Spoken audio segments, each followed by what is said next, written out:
আসসালামু আলাইকুম রহমতুল্লাহি ওয়া বারাকাতুহু। আপনাদের মাঝে নিয়ে আসলাম লাকড়ির ম্যাজিক চুলা। দেখেন মাশাআল্লাহ দাউ দাউ করে জ্বলতেছে। দেখেন কি পরিমাণ আগুন জ্বলতেছে। আগুনে হিট কমায় দিবেন, ভয় নাই। মনে করতে পারেন যে এত আগুন কিভাবে করব। আগুনে হিট কম বাড়া করার জন্য রেগুলেটর আছে আমাদের। এই যে রেগুলেটর, এদিক দিয়ে আগুনে হিট কম বাড়া করতে পারবেন। তারপরে আমাদের লাকড়ি দেওয়ার জন্য মুখা আছে এদিক দিয়ে। এভাবে এদিক দিয়ে লাকড়ি গুলো দিবেন আপনারা।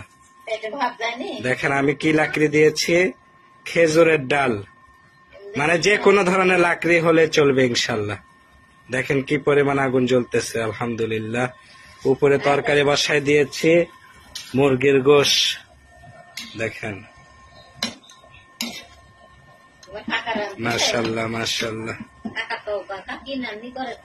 তো যারা গ্যাসের চুলা ব্যবহার করেন তারা ফ্ল্যাট বাসায় ইনশাল্লাহ লাকড়ির চুলাই ব্যবহার করতে পারবেন। গ্যাসের চুলার চাইতে অনেক তাড়াতাড়ি রান্না হবে। বিশ্বাস করবেন কিনা, দেখেন ভাত চড়াই দিছিলাম, ভাত রান্না হয়ে গেছে আলহামদুলিল্লাহ।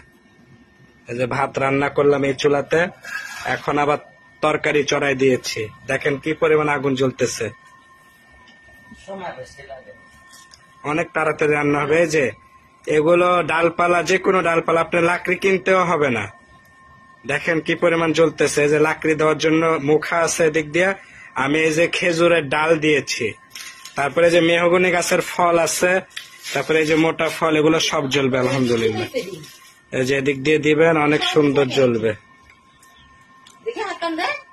তো আমি হাফেজ মোহাম্মদ আরিফুল ইসলাম। যারা চুলাটি সংগ্রহ করতে চান আমার সাথে ইনবক্সে দেওয়া নাম্বারে যোগাযোগ করুন।